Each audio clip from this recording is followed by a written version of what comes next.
Noah se réincarne un jour en noble, mais il y a un problème majeur. Il suffit de jeter un œil à cet écran de statue, rien d'autre que la déception pure et simple de parents asiatiques. Il est né en tant que 13e prince de la famille royale impériale, et l'empereur est très intéressé de voir son nouveau petit garçon.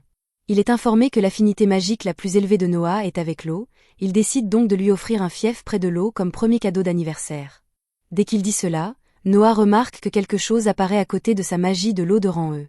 L'empereur demande alors à voir l'écran de statue de Noah, et Noah est un peu inquiet, car avec un tel bulletin, il finirait certainement par être jeté à la poubelle, mais miraculeusement, lorsque son écran de statue s'affiche, sa statistique de magie de l'eau est passée du rang E au double rang S. Tout le reste est toujours insolide F. Mais qui s'en soucie? Un bébé possède la statistique de magie de l'eau la plus élevée qu'ils aient jamais vue, et cela indique clairement qu'il deviendra un génie de la magie de l'eau à l'avenir, alors l'empereur prend Noah en affection. La raison pour laquelle sa magie de l'eau est de rang SS est due au fief que son père lui a accordé à sa naissance, bien que sur son écran de statut personnel, elle apparaisse toujours comme un E plus S. Les autres augmentations de ses statistiques proviennent de ses servantes, et il ne sait toujours pas pourquoi, mais il semble que plus il a de serviteurs, plus il devient fort. Quant à son niveau, il n'est encore que de 1, mais il peut apparemment être augmenté à l'infini, donc il finira forcément par devenir surpuissant, mais pour l'instant, il est encore assez faible. Pendant qu'il prend son petit déjeuner, l'une de ses servantes, Evelyne, vient l'informer que ses frères, plus précisément le premier et le 4e prince, sont venus le voir. Normalement, recevoir la visite de ses frères serait une bonne chose, mais au cours des 6 dernières années, Noah a appris que ces deux-là sont de véritables crétins, il doit donc être très prudent lorsqu'il a affaire à eux. Il se rend dans le salon pour rencontrer ses frères, et après les salutations d'usage, le premier prince annonce qu'il a apporté un cadeau pour Albert. Il demande alors à son serviteur d'apporter le cadeau et, dès que Albert voit l'épée, il comprend immédiatement qu'elle est maudite. Il peut littéralement voir les âmes tourmentées des morts qui l'entourent, et Albert sait très bien que cette épée est hantée, mais il fait semblant de croire qu'il s'agit d'un cadeau normal. Noah ne peut en aucun cas refuser un cadeau du prince héritier, il est donc obligé de l'accepter, même s'il sait que cela ne se terminera probablement pas bien. Il saisit la poignée et la soulève tandis qu'Albert explique avec désinvolture qu'il s'agit d'une épée magique d'eau et que plus de 120 chevaliers sont morts en essayant de l'utiliser. Noah est surpris d'entendre cela, alors il relâche son emprise sur l'épée, mais le 4e prince lui dit qu'il n'y a pas lieu de s'inquiéter car jusqu'à présent, tous ceux qui n'étaient pas dignes de l'épée sont morts au moment où ils l'ont prise, donc si la malédiction devait l'affecter, il serait déjà mort à l'heure qu'il est. La raison pour laquelle Noah est immunisé contre la malédiction est probablement due à son double attribut de magie de l'OS, et il est plutôt rassurant d'apprendre qu'il ne risque pas de mourir à cause de cette chose, mais Noah est toujours furieux qu'Albert ait risqué sa vie pour une expérience stupide. Il ne peut pas le dire à voix haute, alors il attend simplement qu'Albert se lève et parte de lui-même pour pouvoir avoir un peu de paix et de tranquillité. Plus tard dans la journée, Noah marche dans les couloirs avec l'une de ses servantes, Zoé, et il remarque qu'elle semble malheureuse, alors il lui demande si quelque chose ne va pas. Zoé ne veut pas déranger Noah en lui parlant de ses problèmes, alors elle répond qu'elle va bien, mais Noah est certain que ce n'est pas le cas, alors il lui ordonne de lui dire immédiatement quel est le problème. Zoé s'exécute et dit à Noah qu'elle souhaite en fait prendre un congé pour régler des affaires familiales. Noah lui demande de quelles affaires familiales il s'agit, et elle lui explique que sa ville natale a récemment été inondée et que la ferme de sa mère a été emportée par les eaux, de sorte qu'elle n'a actuellement aucun moyen de subvenir à ses besoins. Zoé a demandé conseil sur la manière dont elle pourrait réunir suffisamment d'argent pour reconstruire la ferme, et on lui a répondu que la seule solution serait de travailler pendant un certain temps dans le quartier rouge, ce qu'elle avait l'intention de faire pendant son congé, mais Noah ne l'entend pas de cette oreille. Il lui dit qu'il va donner un travail à sa mère. Après tout, il avait l'intention d'embaucher un professionnel pour fermer les portes arrière, et comme elle lui a été recommandée, il la paiera 10 renés par mois. Zoé demande à Noah s'il est sûr de son choix, car 10 renés est un salaire bien supérieur à la moyenne, et elle n'a jamais entendu parler d'un travail consistant à fermer les portes arrière, mais c'est parce que Noah vient de l'inventer. Il veut aider Zoé, et c'est son argent de toute façon. Alors qui va l'en empêcher? Il lui dit également qu'il possède une vieille maison à la périphérie de la ville, et qu'elle et sa mère peuvent y séjourner afin de ne pas avoir à se soucier du loyer. Zoé lui a été fidèle toute sa vie, il est donc hors de question qu'il la laisse vendre son corps dans le quartier rouge à cause d'une inondation. Mais en parlant d'inondation, Noah a encore une chose à faire. Il appelle son majordome, Dylan, et lui ordonne de prendre des dispositions pour acheter autant de terres que possible qui ont été endommagées par l'inondation. Dylan et Zoé sont tous deux choqués d'entendre cela, mais Noé leur explique qu'il y aura forcément des escrocs qui tenteront d'arnaquer toutes les personnes innocentes qui viennent de perdre leurs moyens de subsistance, et qu'il veut donc les protéger avant que cela ne se produise. Dylan reste sans voix, car il n'arrive pas à croire que Noé ait pu prédire les conséquences aussi longtemps à l'avance, alors qu'il n'a que 6 ans et très peu d'expérience. Noah a souvent été confronté à ce genre de situation dans sa vie passée, mais il ne peut pas leur en parler, alors il passe à autre chose sans donner d'explication. Dylan est plus qu'heureux d'aider Noah à acquérir les terres, mais il demande comment ils vont trouver les fonds nécessaires, car selon ses estimations approximatives, cela coûterait environ 700 000 renés. Zoé est choquée lorsqu'elle entend ce chiffre, et Noah ne lui en veut pas, car c'est pratiquement une petite fortune. Ici, dans la capitale, un adulte gagne en moyenne 120 renés par an, ce qui suffit pour subvenir aux besoins d'une famille, acheter une maison et bien se nourrir. La famille de Noah est évidemment plus riche que la moyenne, mais même ainsi, il ne dispose que d'environ 500 000 renés, et il doit donc trouver un moyen de réunir rapidement 200 000 renés supplémentaires. Il n'a pas beaucoup d'options, alors il décide de vendre le fief qu'il possède, mais Dylan lui dit qu'il ne peut pas faire cela. Cette terre était un cadeau de l'empereur, et la vendre sans autorisation serait un crime contre la famille impériale. Noah en est conscient, mais il veut quand même le faire car il n'a pas d'autre choix, et il est prêt à accepter la punition que son père décidera de lui infliger. Le lendemain, Noah et ses serviteurs sont occupés à se préparer à se rendre dans les terres inondées, lorsqu'il reçoit la visite inattendue du quatrième prince, Henri. Albert est peut-être un crétin, mais Henri est en fait plutôt sympa une fois qu'on apprend à le connaître, et il se soucie sincèrement de Noah. Il est donc venu l'avertir que l'épée qu'Albert lui a donnée a une volonté propre, et que même s'il est immunisé contre la malédiction, il devra tout de même gagner sa reconnaissance avant de pouvoir l'utiliser en toute sécurité. Noah prend son conseil à cœur, et peu après, il part pour le village de Dasso. À son arrivée, il découvre que le terme « dégâts causés par les inondations » est un euphémisme pour décrire ce qui s'est passé ici, car on dirait que Kratos et Poséidon se sont battus à coups de poing. À première vue, Noah se rend compte que la plupart des propriétaires ont dû perdre leurs documents dans les inondations. Il ordonne donc à Dylan de se rendre au bureau du gouvernement et de trouver toutes les copies qu'il peut afin de faciliter l'achat. Pendant ce temps, Noah décide de se rendre sur place en personne pour voir comment les gens se portent après l'inondation. Zoé tente de l'en empêcher, car la reconnaissance n'est pas une tâche qui incombe à un prince, mais il lui répond qu'il y ira qu'elle le veuille ou non, et qu'elle peut soit l'accompagner, soit attendre dans la calèche jusqu'à son retour. Zoé accepte à contre-cœur d'accompagner Noah pour enquêter, et la situation est aussi grave qu'elle en a l'air. Toutes les récoltes ont été complètement détruites, il n'y a donc aucune chance qu'il y ait une récolte cette année, et sans récolte, les villageois ne pourront pas survivre. À ce moment-là, Noah entend une cloche sonner et remarque que tous les villageois ont commencé à se rassembler sur ce qui était autrefois la place du village. Zoé suppose qu'il s'agit d'une distribution de nourriture, car l'Empire fournit des fonds de secours à toutes les régions touchées par des catastrophes naturelles comme celle-ci. Noah trouve que c'est une bonne chose que le système d'aide aux sinistrés de cette région fonctionne comme prévu, et il se rend auprès des villageois pour partager leur repas, mais dès qu'il goûte la nourriture, il retire tout ce qu'il venait de dire de positif sur cet endroit. Il a déjà goûté de la nourriture britannique moins déprimante que cette triste excuse de bouillon, et il est presque sûr que les légumes utilisés ici étaient pourris. L'un des villageois entend Noah se plaindre de la nourriture, et ignorant l'identité de Noah en tant que prince, il suppose qu'il doit être une autre victime malheureuse de l'inondation. Il dit à Noah que la nourriture est toujours comme ça et que même s'ils se plaignent, rien n'est fait à ce sujet, car les personnes qui préparent la nourriture se moquent éperdument de choses stupides comme la santé ou l'intoxication alimentaire. À ce moment-là, Noah entend une annonce concernant une inspection, alors il demande à Zoé de quoi il s'agit, et elle lui explique que le représentant du gouvernement local, Lord Gérald, est venu inspecter la qualité de la nourriture. Gérald s'approche de la marmite contenant le mystérieux ragoût et trouve que cela a l'air immangeable, mais comme ce n'est pas lui qui doit le manger, il s'en moque. Il demande au chef de lui préparer un vrai repas à la maison, ce que celui-ci accepte volontiers, car ils ont conclu un accord. Cependant, Noah refuse de laisser un comportement aussi cruel impuni. Il confronte Gérald et lui demande s'il autorise la distribution de nourriture de si mauvaise qualité, parce qu'il empoche le reste du budget alimentaire pour lui-même. Gérald, pensant que Noah n'est qu'un paysan sans pouvoir, admet ouvertement qu'il détourne le budget alimentaire, car il pense que Noah ne peut rien y faire. Entendre Gérald se vanter de voler les survivants affamés du déluge fait bouillir le sang de Noah, à tel point que l'épée maudite commence à réagir. Gérald en a assez d'écouter les propos irrespectueux de cet enfant inconnu, il sort donc son épée et se prépare à le tuer, mais avant qu'il ne puisse le faire, l'épée Léviathan s'envole de son étui et arrive à côté de Noah. La forte volonté et le sens de la justice de Noah ont suffi pour que l'épée le reconnaisse comme un digne porteur. Maintenant qu'il est capable d'utiliser son pouvoir, il tranche sans effort la tête de Gérald pour avoir détourné des fonds et menacé un prince royal.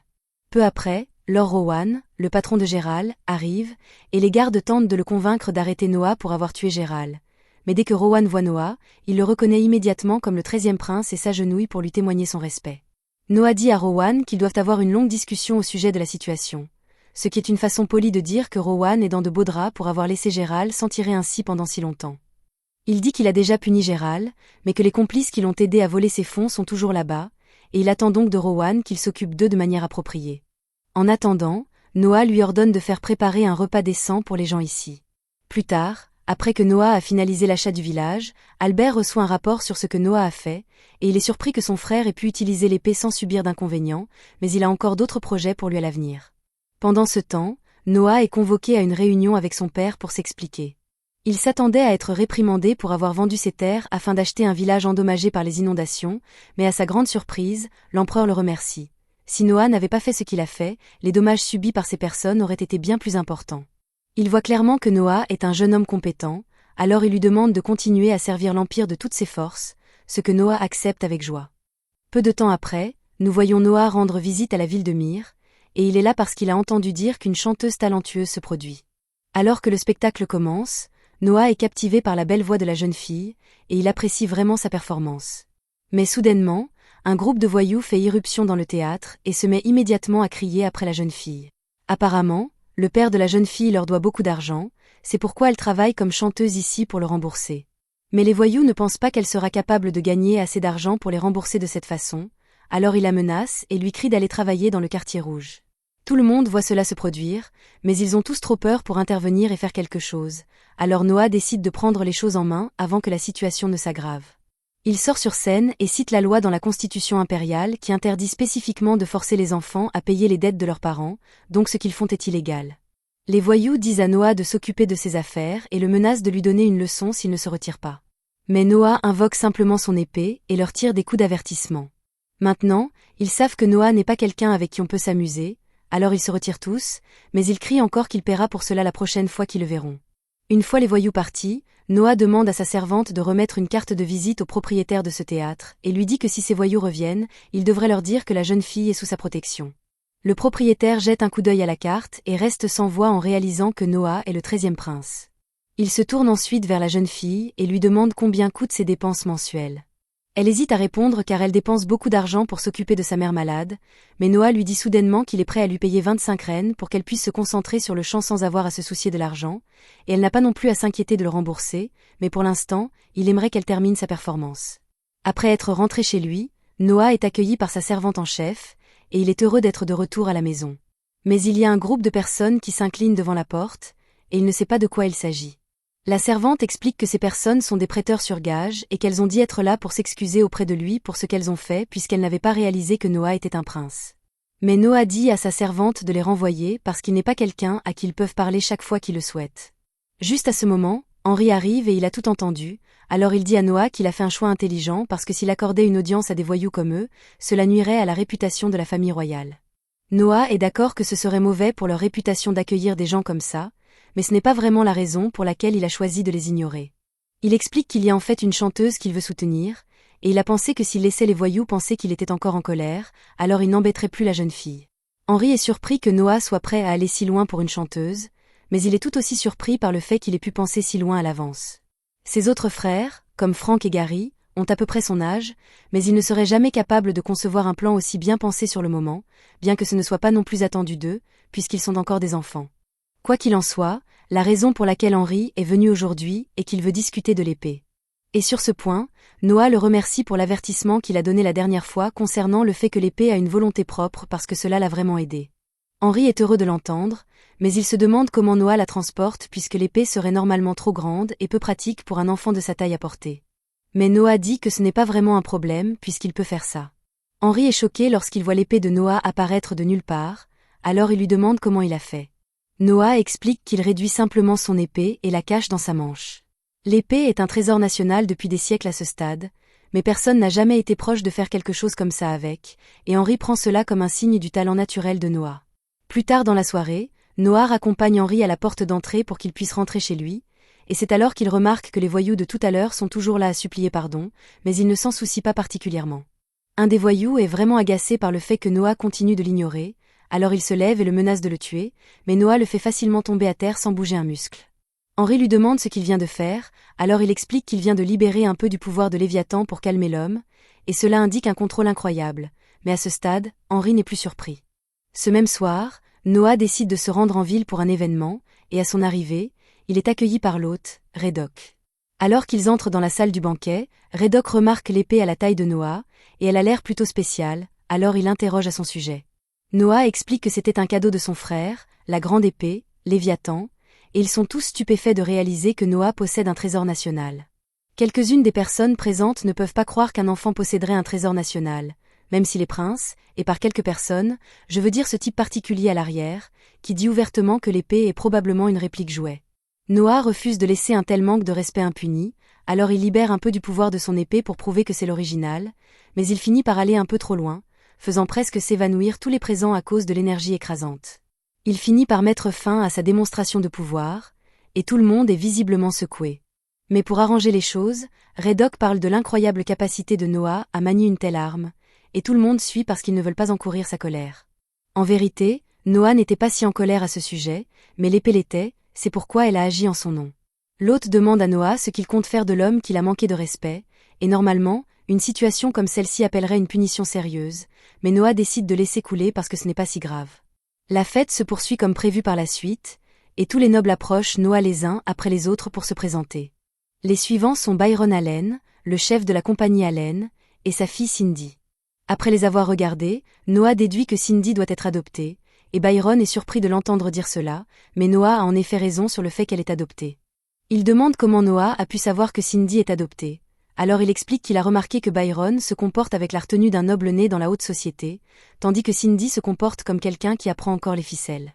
De plus, il peut dire qu'elle était autrefois une esclave par la façon dont elle l'a regardée quand il a dit qu'elle était adoptée.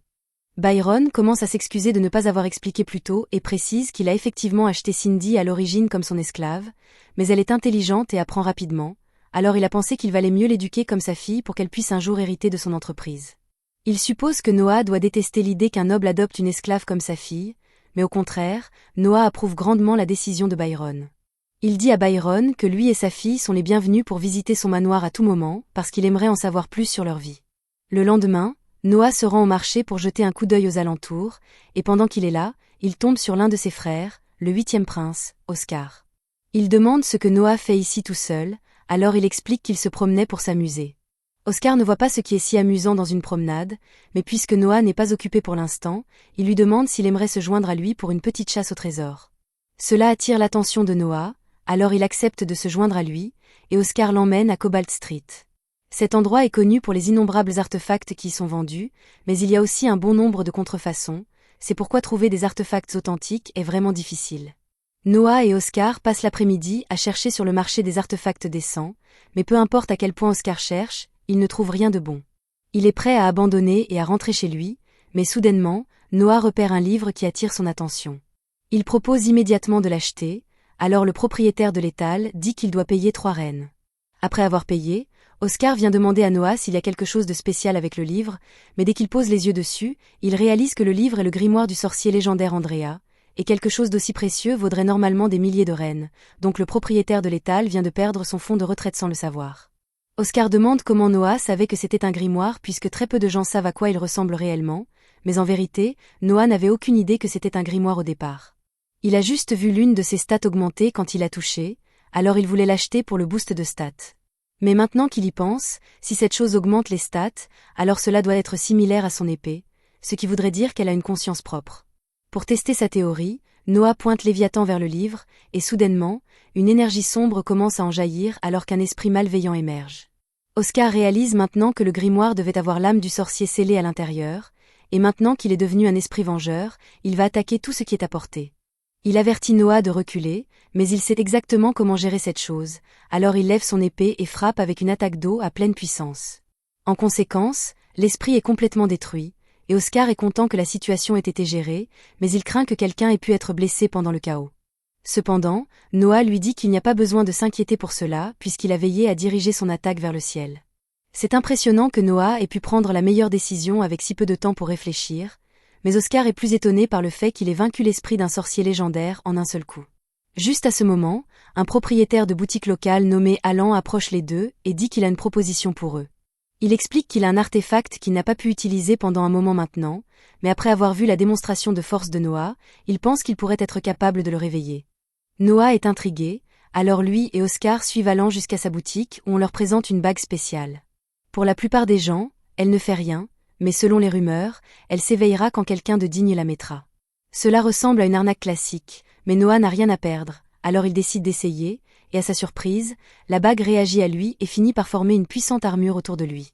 Noah décide de prendre la bague puisqu'elle a une myriade de capacités défensives, et sur le chemin du retour, il a une opportunité inattendue de la tester lorsque le prêteur sur gage de tout à leur essaie de l'attaquer pour se venger.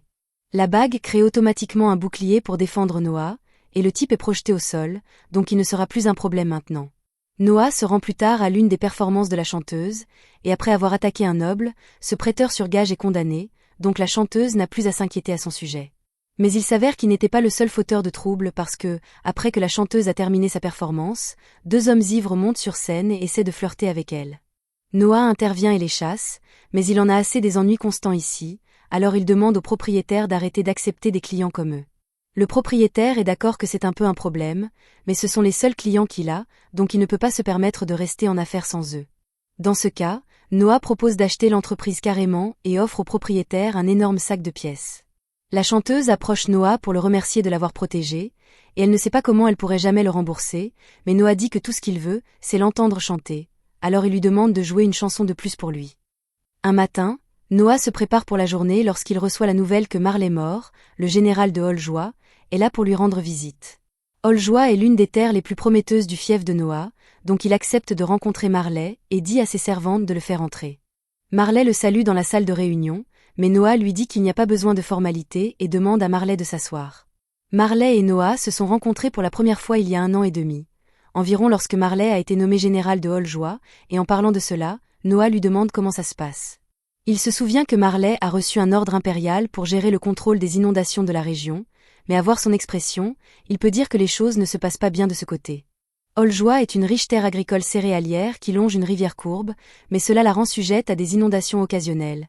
C'est pourquoi l'empereur a ordonné que des fonds soient fournis pour les secours en cas de catastrophe.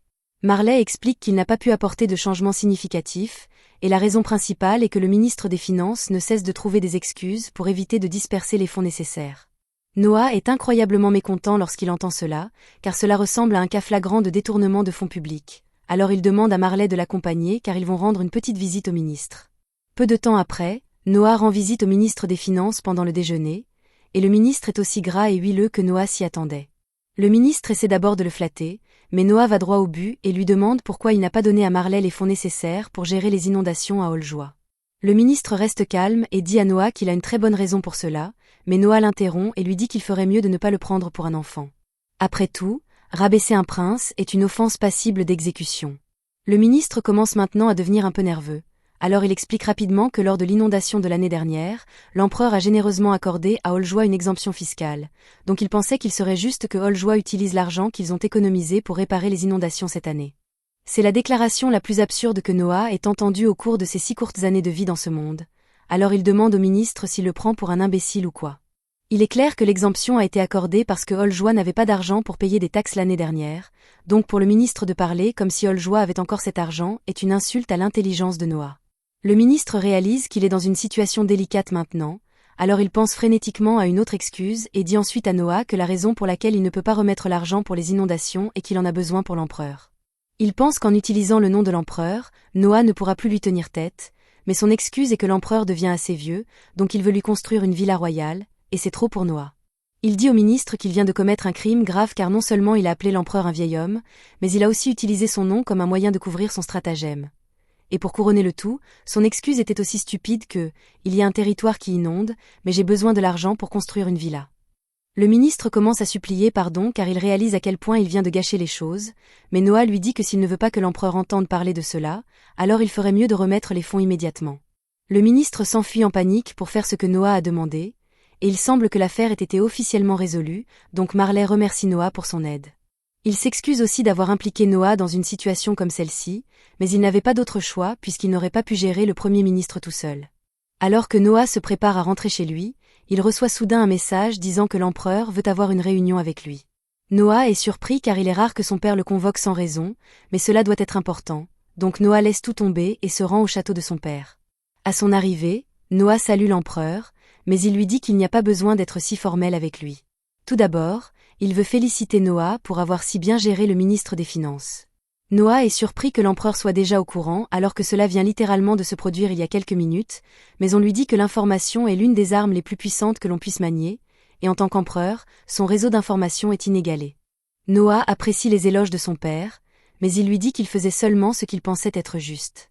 Même ainsi, l'empereur est impressionné que Noah puisse voir à travers la tromperie aussi facilement, alors qu'il n'a que 6 ans. Il a aussi entendu comment Noah a maîtrisé le pouvoir de Léviathan en si peu de temps, et c'est vraiment un exploit remarquable compte tenu de la nature sombre de l'épée. Noah est bien conscient de la noirceur de Léviathan, car elle aurait certainement tué toutes ces personnes à la fête s'il ne l'avait pas arrêtée. Mais même si l'épée est puissante, Noah n'a pas vraiment appris à manier correctement une épée, c'est pourquoi l'empereur lui a préparé un instructeur. C'est Damian Noble, et il est le plus grand épéiste de l'Empire que personne n'a pu vaincre, et l'empereur veut que Noah apprenne autant qu'il peut de lui. Noah accepte l'arrangement, mais avant que des leçons formelles ne commencent, Damian dit qu'il aimerait avoir un duel amical avec Noah.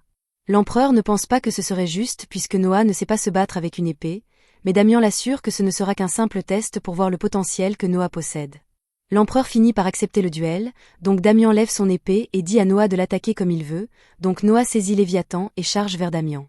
Pendant qu'il se bat, Noah peut sentir les souvenirs et les compétences de l'ancien utilisateur de Léviathan s'écouler en lui, donc son jeu d'épée devient plus précis de minute en minute. Lui et Damian finissent par croiser le fer, et juste quand Damian pense qu'il a l'avantage, Noah fait un mouvement vers le haut avec son épée, désarmant le plus grand épéiste de l'Empire et laissant Damian et l'empereur sans voix. Noah possède les compétences d'un maître d'épée, donc il n'y a plus rien à lui enseigner. L'empereur est stupéfait par le fait que le plus grand épéiste vient de perdre contre son fils de 6 ans. Il est toujours très fier de son garçon d'avoir accompli quelque chose de si grand. En récompense, il propose de faire de Noah le responsable de l'examen de sélection des chevaliers de cette année, et Noah est grandement honoré par cette opportunité. L'examen de sélection des chevaliers est un événement annuel impliquant des participants du monde entier. Au sein de l'Empire, la puissance militaire est incroyablement importante. Les combattants gagnent leur préliminaire régional, puis se rassemblent tous dans la capitale pour une bataille finale, et celui qui sort victorieux obtient le titre de chevalier. Le premier travail d'un chevalier nouvellement nommé est de devenir le subordonné du juge en chef du tournoi. Et chaque fois que Noah gagne un subordonné talentueux, ses statistiques augmentent, donc il est excité de voir ce qui se passe. Le jugement se fait habituellement soit par round robin soit par élimination, mais Noah a quelque chose de différent en tête pour le tournoi de cette année, donc il demande la permission d'annuler les préliminaires régionales et de tenir tout le tournoi dans la capitale. Sa raison est qu'il aimerait voir tous les combats en personne, et il ne voudrait pas que des candidats forts soient exclus pour des raisons arbitraires parce qu'il n'est pas là pour l'arrêter. L'empereur lui dit qu'il est libre de faire ce qu'il veut, donc Noah avance avec son plan. De retour à la maison, Noah demande à Zoé si son village natal envoie jamais des concurrents pour l'examen de sélection des chevaliers. Elle confirme cela, mais ajoute que son village n'envoie habituellement qu'une personne en espérant qu'elle se fasse un nom au nom du village. Noah l'informe qu'il a décidé de supprimer les préliminaires régionales, donc son village est libre d'envoyer autant de candidats qui le souhaitent. Et Zoé est heureuse de l'entendre, mais elle dit à Noah qu'il y a encore un gros problème. Une partie de la raison pour laquelle son village n'envoie qu'un seul candidat est qu'ils ne peuvent pas se permettre les frais de voyage et d'hébergement nécessaires pour rester dans la capitale pendant la durée du test. Tout le village doit essentiellement rassembler son argent pour financer un seul candidat, donc en envoyer plus n'est pas vraiment possible pour eux. Cependant, Noah ne veut pas que des personnes talentueuses soient retenues par un manque de finances, donc il décide qu'il va couvrir les frais de voyage et d'hébergement pour tous les candidats cette année. C'est certainement une merveilleuse idée, mais payer l'hébergement pour tant de personnes coûterait une somme astronomique, et ils n'ont pas ce genre d'argent à gaspiller. Cependant, Noah a déjà un plan en tête. Il dit qu'il va acheter tous les bâtiments vacants de la région pour loger les candidats, et si cela ne suffit pas, alors il fera construire une auberge pour les accueillir. De cette façon, l'argent dépensé aura toujours de la valeur même après la fin du tournoi. Pour la nourriture, il prévoit de consulter tous les marchands avec qui il a des connexions pour trouver la meilleure offre. Il finit par appeler une réunion avec Byron et demande un coût estimé pour son plan. Cependant, quand Byron fournit une estimation, il est pris au dépourvu parce que le prix est beaucoup trop bas. Il est impossible que Byron puisse faire un profit avec des chiffres comme ceux-ci, mais Byron dit que ce n'est pas un problème puisqu'il veut juste être utile au prince. Oui, Noah ne tombe pas dans le panneau. Il sait que les marchands ne donnent jamais rien gratuitement, donc il demande à Byron de sortir le grand jeu et de dire ce qu'il veut en échange. Byron est surpris que Noah en sache tant sur le fonctionnement des affaires alors qu'il est si jeune, mais puisque c'est le cas, il n'y a plus de raison de le cacher. Il parle du fait qu'il y a un processus de sélection pour le personnel du château, et il espérait que Noah pourrait tirer quelques ficelles pour qu'un des serviteurs de Byron soit embauché. De cette façon, Si des affaires importantes devaient se passer dans les murs du château, Byron serait l'un des premiers à en entendre parler. Noah accepte les termes, et en signe de sincérité, Byron jure de soutenir pleinement Noah et Noah seul au sein de la famille royale. Gagner Byron comme subordonné a vraiment boosté ses statistiques, mais en vérifiant sa fenêtre de stats, il réalise que sa statistique de magie de l'eau vient de baisser d'un rang. Sa haute stat d'eau vient du territoire qu'il possède, donc cela doit signifier que quelque chose s'est mal passé à Almaria. Il se précipite immédiatement pour rencontrer son père et l'informer que quelque chose s'est produit à Almaria, et bien que le roi le croie, il demande à Noah comment il pourrait possiblement savoir cela. Noah ne peut pas exactement révéler son écran de stats, donc il garde sa réponse vague et dit qu'il a remarqué des signes depuis un moment maintenant. Cela satisfait apparemment la curiosité de l'empereur, et il parle ensuite de la situation, et c'est alors que Noah découvre qu'il y a une rébellion en cours là-bas. L'empereur demande à Noah s'il aimerait gérer l'affaire personnellement, mais après y avoir réfléchi, Noah dit qu'il ne veut pas le faire. La plupart des nobles sauteraient sur l'occasion de réclamer la gloire au combat, mais il croit qu'Henri serait un meilleur choix puisqu'il a plus d'expérience avec ce genre de situation. Plus tard cette nuit-là, Henri et Noah roulent ensemble dans un carrosse, et Henri lui demande s'il en est sûr puisque, avec la façon dont cette nation fonctionne, il aurait pu considérablement augmenter son statut en obtenant un grand accomplissement au combat. Noah explique qu'il n'est pas assez compétent pour être déployé dans une bataille, et même s'il trouvait un moyen de survivre, beaucoup de ses soldats mourraient probablement en vain, et c'est quelque chose qu'il aimerait éviter. Soudainement, Léviathan avertit Noah d'une intention hostile devant eux, donc il dit au conducteur d'arrêter le carrosse. Il sait que ce doit être les rebelles qui tentent de l'assassiner, et puisque c'est lui qu'il recherche, il part en courant pour s'éloigner le plus possible d'Henri. Juste à ce moment, 4 jets d'eau jaillissent du sol, et ils convergent tous sur Noah alors que les rebelles se montrent, mais Noah s'est défendu avec son bouclier, donc il va toujours parfaitement bien. Les rebelles essaient ensuite de sauter sur Noah, mais il est bien trop habile pour qu'il puisse le gérer, donc Noah les maîtrise facilement tous en quelques secondes. Henri est émerveillé par la facilité avec laquelle Noah a pu maîtriser les rebelles, mais il pense que c'est dommage qu'il n'ait pas pu en interroger aucun puisqu'ils auraient pu obtenir des informations précieuses. C'est alors que Noah l'informe que les rebelles sont en fait toujours en vie. Tout ce qu'il a fait, c'est les assommer, donc Henri est libre de les interroger autant qu'il le veut. Plus tard, Noah avait entendu que les rebelles d'Almaria sont principalement constitués de cavalerie, mais Almaria n'a pas de ferme équestre, donc les rebelles doivent obtenir leurs chevaux et leurs fournitures de l'extérieur du territoire. Et savoir cela a donné une idée à Noah. Il appelle Byron et lui ordonne d'acheter toute la nourriture pour chevaux dans les régions entourant Almaria. De cette façon, ils manqueront de nourriture pour leurs chevaux tôt ou tard, et cela devrait rendre beaucoup plus facile pour Henri d'éliminer la rébellion. Plus tard, Noah rencontre l'empereur, et d'après les assassins que Noah a capturés, il semble que les rebelles voulaient seulement le kidnapper pour l'utiliser comme monnaie d'échange. Cependant, vu la facilité avec laquelle ils ont avoué cela, Noah pense qu'ils cachent peut-être quelque chose. Le roi est du même avis, mais il assure à Noah qu'il a ses méthodes pour faire parler les prisonniers. Noah sait que cela signifie probablement que les captifs vont subir la peur de l'angoisse et du désespoir, mais il préfère ne pas s'impliquer là-dedans, alors il dit qu'il laissera la torture à son père. L'empereur félicite ensuite Noah pour avoir si bien su se défendre, car s'il avait été capturé, l'Empire aurait été forcé de prendre une décision difficile. Il loue également Noah pour son idée brillante d'affamer les chevaux des rebelles, mais Noah ne sait pas du tout comment l'empereur a découvert cela alors qu'il vient tout juste de donner l'ordre. L'empereur explique alors que n'importe qui peut concevoir une tactique de famine, mais qu'il faut un vrai génie pour réaliser qu'une telle manœuvre aurait poussé les rebelles à attaquer les populations environnantes, donc il est vraiment fier de Noah. Un peu plus tard, Noah se promène lorsque Byron vient le rencontrer, et il semble avoir terminé la tâche que Noah lui avait confiée. Il dit qu'il leur sera facile d'acquérir toute la nourriture pour chevaux avant que les rebelles ne puissent l'acheter, mais le chef des rebelles, Carfan, est extrêmement tenace et fera tout ce qu'il faut pour atteindre son but, donc il avertit Noah d'être prudent.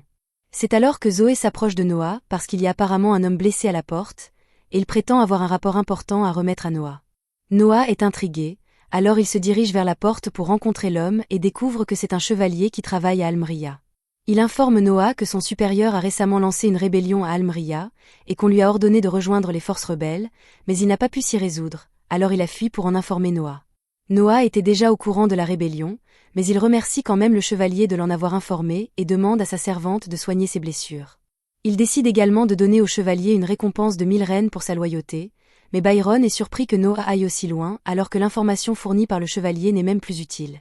Noah en est conscient, mais le fait que le chevalier ait choisi de venir jusqu'ici pour transmettre cette information, bien qu'il sache qu'il mettrait sa vie en danger, montre une vraie loyauté, et Noah veut le récompenser pour cela. Un peu plus tard, Noah est dans son bureau à classer des documents quand, tout à coup, Zoé entre et elle a l'air très nerveuse. Elle s'effondre sur le sol et tend à Noah une bourse de pièces, mais Noah n'est pas sûr de ce dont il s'agit, alors il lui demande ce qui se passe. Elle lui dit qu'un type quelconque lui a juste remis ce sac d'argent et lui a dit de verser un somnifère dans le thé de Noah pour qu'il puisse le kidnapper, alors elle est venue le dénoncer. Noah suppose que ce doivent être les rebelles qui tentent de nouveau de s'en prendre à lui, mais il se demande pourquoi Zoé a même pris la peine d'accepter le poison et l'argent au départ. Elle dit à Noah qu'elle ne pourrait jamais le trahir après tout ce qu'il a fait pour elle, mais ils ont menacé de la tuer si elle n'acceptait pas la mission, donc elle n'a eu d'autre choix que de faire semblant de jouer le jeu. Noah comprend la situation, et il est reconnaissant que Zoé ne l'ait pas vendue, alors il lui offre un bonus de 5000 rennes en récompense, soit 10 fois le montant que les rebelles ont tenté de lui offrir. Zoé essaie d'abord de refuser puisqu'elle ne pense pas que ce soit correct d'accepter autant d'argent de sa part, mais Noah lui dit de simplement le prendre parce qu'il a un service à lui demander.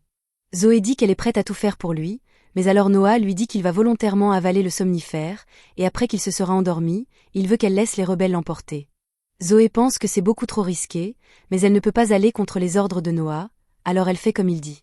Quelques heures plus tard, Noah se retrouve ligoté à l'arrière d'une calèche.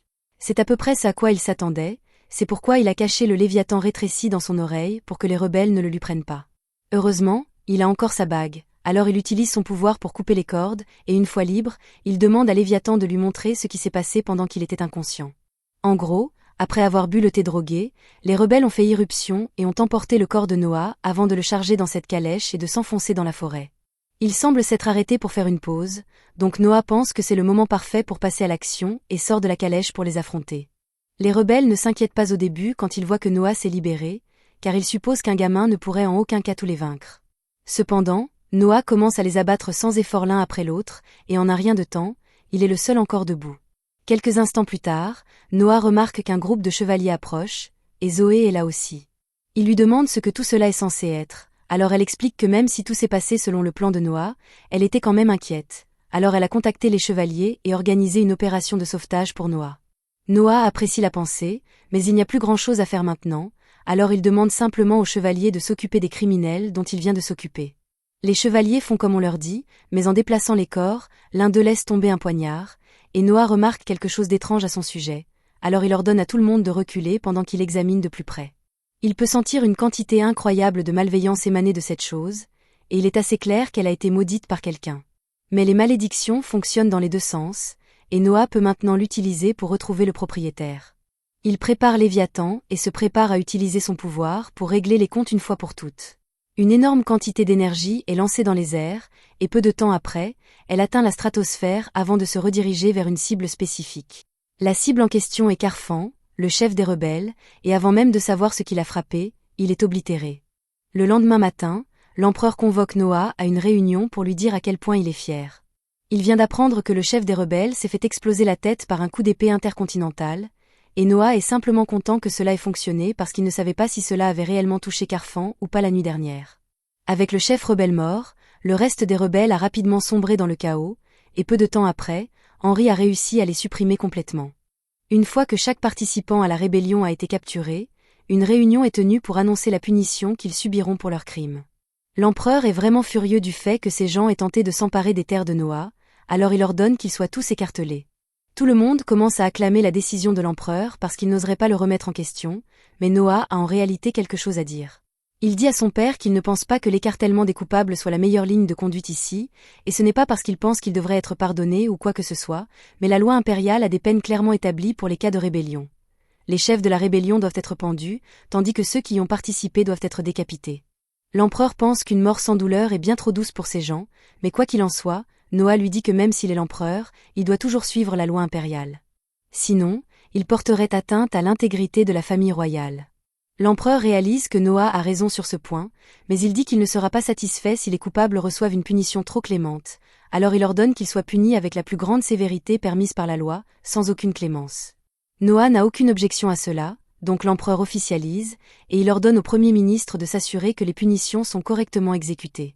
Tous les nobles dans l'assistance étaient d'abord silencieux puisqu'ils ne savaient pas comment l'empereur répondrait à l'attitude effrontée de Noah, mais maintenant qu'ils savent que l'empereur est du côté de Noah, ils commencent tous à le louer pour sa bravoure exemplaire.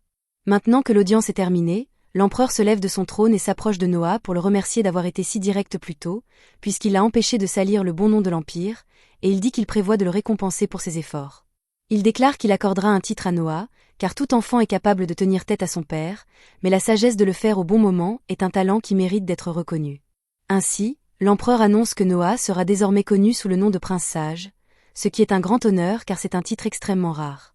En toute honnêteté, si Noah avait quelques années de plus, l'empereur aurait peut-être envisagé de le faire prince héritier sur le champ, mais il est encore bien trop jeune pour une telle position, donc c'est le mieux qu'il puisse obtenir pour l'instant.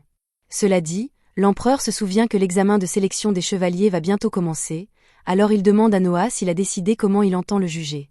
En fait, Noah a un plan infaillible pour l'événement, mais il préfère en partager les détails en privé, alors il demande à l'empereur d'attendre plus tard.